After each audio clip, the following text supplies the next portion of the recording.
Hi everyone, welcome back to my YouTube channel DSRL maths YouTube channel. ఈరోజు మీరు thumbnail చూసే ఉంటారు. How to manage your exam stress. ఈ stress అనేది కామన్గా ప్రతి ఒక్కరికి ఉండేది. అయితే ఎస్పెషల్లీ స్టూడెంట్స్కి, దోజ్ ఆర్ రైటింగ్ ఎగ్జామ్స్, అంటే దాని బోర్డ్ ఎగ్జామ్స్ అవ్వచ్చు, లేదా స్కూల్ ఎగ్జామ్స్ అవ్వచ్చు, మిడ్ టర్మ్ అవ్వచ్చు, టర్మ్ ఎగ్జామ్స్ అవ్వచ్చు, ఏదైనా. సో దాని గురించి ముందుగానే ఈ ఎగ్జామ్స్ అనేటప్పుడు బోర్డ్ ఎగ్జామ్స్, అది అందులో 10th క్లాస్ అనేసరికి బోర్డ్ ఎగ్జామ్స్, పబ్లిక్ ఎగ్జామినేషన్స్ కొంచెం నార్మల్గానే స్ట్రెస్ ఉంటుంది. సో మనం ఏ విధంగా మేనేజ్ చేయాలి, ఏ విధంగా మేనేజ్ చేస్తే ఆ స్ట్రెస్ని మనం రెడ్యూస్ చేసుకోవచ్చు. సో దానికి ఏమైనా టిప్స్ ఉన్నాయంటే ఒక 5 మంచి టిప్స్ ఉన్నాయి. ఇవి మాత్రం ఖచ్చితంగా మీరు పాటించాలి. సో పాటిస్తే మనకి కొంతవరకు మనకి మ్యాక్సిమం మన యొక్క స్ట్రెస్ నుంచి మనం రిలీఫ్ కావచ్చు. సో ఈ వీడియోలోకి వెళ్ళే ముందు ఎవరైనా సరే మొట్టమొదటిగా మన ఛానల్ చూస్తుంటే DSRL maths YouTube channel subscribe చేయండి. అదేవిధంగా ఈ యొక్క వీడియోని ప్రతి విద్యార్థికి కూడా ఉపయోగకరం కాబట్టి విద్యార్థులందరికీ కూడా షేర్ చేయండి. సో బెల్ ఐకాన్ నొక్కి పరాలు నొక్కితే నేను ఎప్పుడైతే కొత్త వీడియోలు మీకు అప్లోడ్ చేస్తుంటానో మ్యాథమెటిక్స్ సంబంధించి వీడియోలన్నీ కూడా మీకు నోటిఫికేషన్ రూపంలో రావడం జరుగుతుంది. సో వీడియోలోకి వెళ్ళిపోదాం.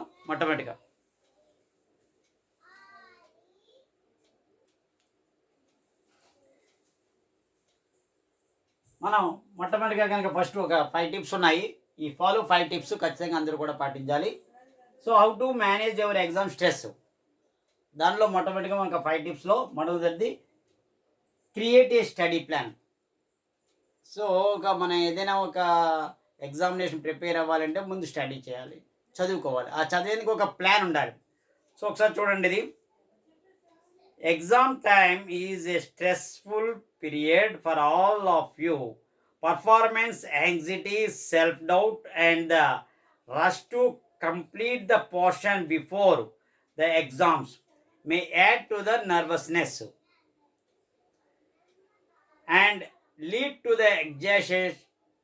Here are a few suggestions will help you navigating through this phase of your life. Create a study plan.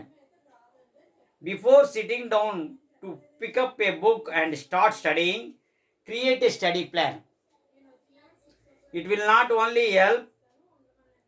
help one maintain a proper study schedule but also get a clearer sight of what needs to be done and when. So మనకు ఒక create plan అని కనుక ఉంటే మనం ఏం చేయాలి, ఏ టైంలో చేయాలి అనేది మనకి ఒక ఐడియా వస్తుంది, అవగాహన వస్తుంది.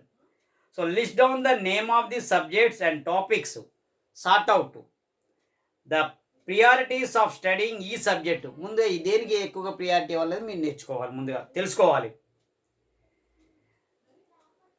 Chart out the number of days before the exam and assign to each subject.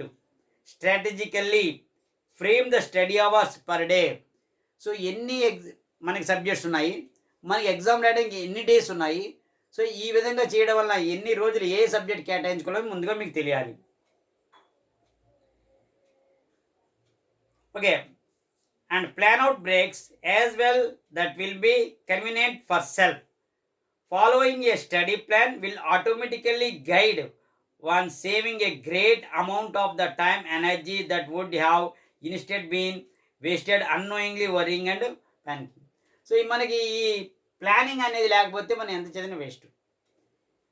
ఎన్ని సబ్జెక్ట్స్ ఉన్నాయి, మనం చదవలసినవి ఎన్ని, మన ఎగ్జామ్స్కి ఎప్పుడు స్టార్ట్ అవుతాయి, ఎన్ని రోజులు టైం ఉంది, సో ఏ రోజుకు ఏ సబ్జెక్ట్కి ముందుగా ప్రియారిటీ ఇవ్వాలి, ఏ సబ్జెక్టు ఎన్ని రోజులు కేటాయించుకోవాలనేది మొన్న ఒక స్టడీ ప్లాన్ అనేది మనం తయారు చేసుకోవాలి. ఓకేనా. నెక్స్ట్ సెకండ్ టిప్ చూద్దాం.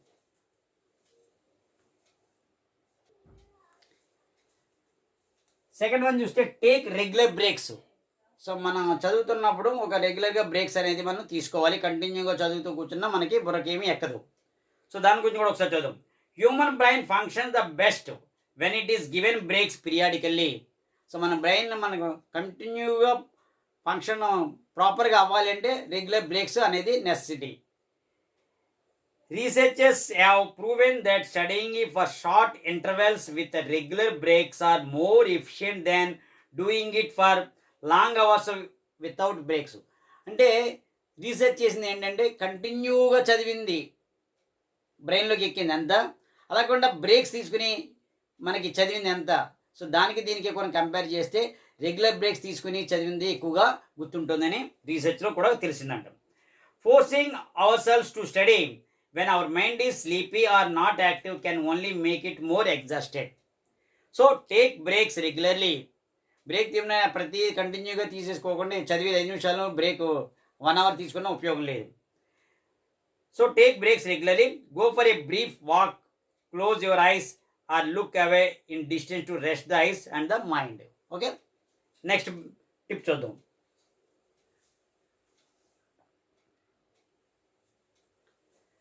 Third one, eat and sleep.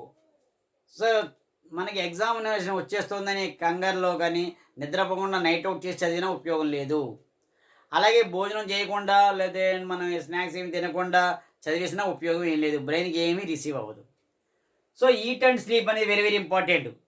మనకి హెల్త్ బాగా ఉంటేనే ఏమైనా ఎగ్జామ్ రాయగలం. సో హెల్త్ బాగుండాలంటే తినాలి, దానికి తగినంత నిద్ర కూడా అవసరం, sleep. So eat and sleep is very important point. దాని యొక్క టిప్ మాత్రం చూసుకోండి. We understand it is a stressful time for you and you may have a lot to revise, but do not compromise with your meals and snacks.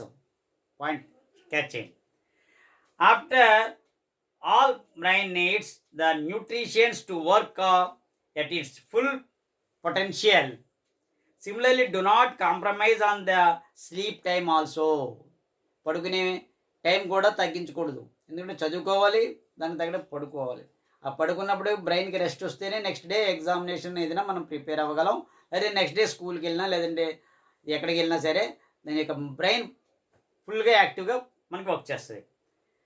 So get proper sleep so the mind is well rested and it is also promotes good our ability to retain. So ఈ విధంగా తినాలి, దానికి మనకి తగినంత టైంలో నిద్రపోవాలి. కనీసం minimum at least మనకి నైట్ 10 o'clock పడుకోవాలి, తెల్లారి 4 o'clock, అంటే మినిమం 6 hours, 7 hours మనం స్లీప్ అనేది నెసెసిటీ. అలాగే తినాలి, ఏదైనా వర్క్ ఉంది కానీ అలా రాసుకుంటూ చేసుకుంటూ కూర్చుని చదువుకోవడం, టైం భోజనం చేయకపోవడం చేసినా హెల్త్ ఇష్యూ వస్తుంది. సో దానివల్ల ఇంకా ఫేస్ చేయవలసి వస్తుంది, ఇంకా స్ట్రెస్ ఇంకా ఎక్కువ అవుతుంది. కాబట్టి ఈ points, create a study plan, take a regular breaks, eat and sleep. Okay, next point చూద్దాం.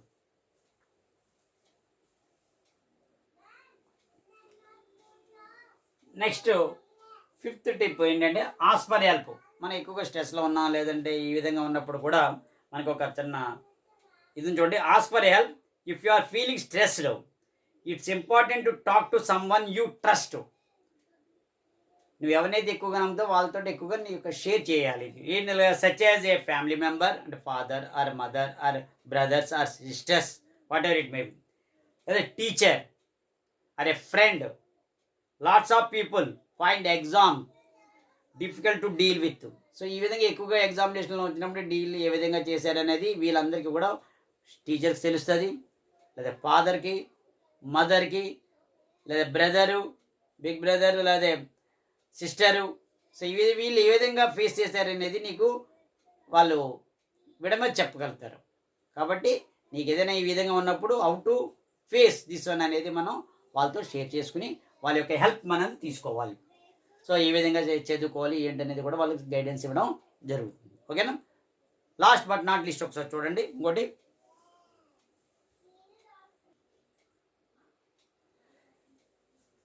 లాస్ట్ వన్ చూస్తే లిమిట్ యువర్ స్క్రీన్ టైం. ఈ యొక్క మన మొబైల్ వాడకం అనేది ఎక్కువైపోయింది ఈ రోజుల్లో. సో దాన్ని చాలా తగ్గించాలి, టీవీలు కానీ లేదంటే మొబైల్ అడిక్షన్ అనేది main important point. Now this may come as a murmur but you actually have to work on reducing your screen time especially during the exams. Excessive screen time is link to attention and distraction. Main important, distraction చేస్తుంది as it reduce attention span. So making it difficult for students to concentrate while studying. So కాబట్టి ఈ యొక్క mobile అనేది ఏదైతే ఉందో దాన్ని కొంచెం తీసి పక్కన పెట్టుకోవాలి మీరు, అడిక్షన్. ఓకేనా. And last but not least ఇది ఒకటి చూడండి. And remember that this phase will also pass. Exams are all about putting right amount of hard work as per the best of our ability. So మీ ఎంత ability, మీరు ఎంత hard work చేశారో అంత hard work చేసి exams రాయండి. దాని గురించి ఎంత వర్రీ అయిపోయిన అవసరం లేదు. Okay, and while it is important do well ఎగ్జామ్స్లో మీకు వచ్చింది ఖచ్చితంగా రాయండి. ఎప్పుడైతే హార్డ్ వర్క్ చేశారో ఆటోమేటిక్గా మీకు స్టడీస్ అన్నీ, లెసన్స్ అన్నీ వస్తాయి. ఎగ్జామ్స్ బాగా ప్రాపర్గా మీరు అటెంప్ట్ చేయగలుగుతారు. But it is by no means the end of the world. Board exam for that matter can decide who you are and what you can be అనేది డిసైడ్ చేసేది కాదు. కానీ మనం కష్టపడి చదవాలి, మంచి మార్కులు తెచ్చుకోవాలి. సో దాని గురించి ఎక్కువ స్ట్రెస్ అనేది పెట్టుకుంటే ఇంకా మనకు వచ్చే పర్సంటేజ్ తగ్గిపోతుంది, కానీ ఎక్కువ అవ్వదు. సో అది మాత్రం గుర్తుపెట్టుకోండి. అండ్ కంపల్సరీగా మీరందరూ కూడా ఈ టిప్స్ అనేవి ఫాలో అవ్వండి. Create a study plan, take regular breaks, eat and sleep, ask for your limit your screen time. So we wish the best. All of you are going to go great in life. So ఇవన్నీ కూడా మంచి points అనేవి నాకు దొరికాయి. ఇవి మీకు ఈ యొక్క వీడియోలో అనిపించింది కాబట్టి చెప్పడం జరుగుతుంది. సో అంతేకాకుండా నెక్స్ట్ వీడియోలో మళ్ళీ S7 కావనివ్వండి, లేదంటే పబ్లిక్ ఎగ్జామినేషన్ సంబంధించి 4 మార్క్స్ 8 మార్క్స్ యొక్క వీడియోని చేయడం జరుగుతుంది. సో అందరూ కూడా ఎవరైనా సరే మొట్టమొదటిగా మన ఛానల్ చూస్తుంటే DSRL maths YouTube channel subscribe చేయండి, దాన్ని షేర్ చేయండి.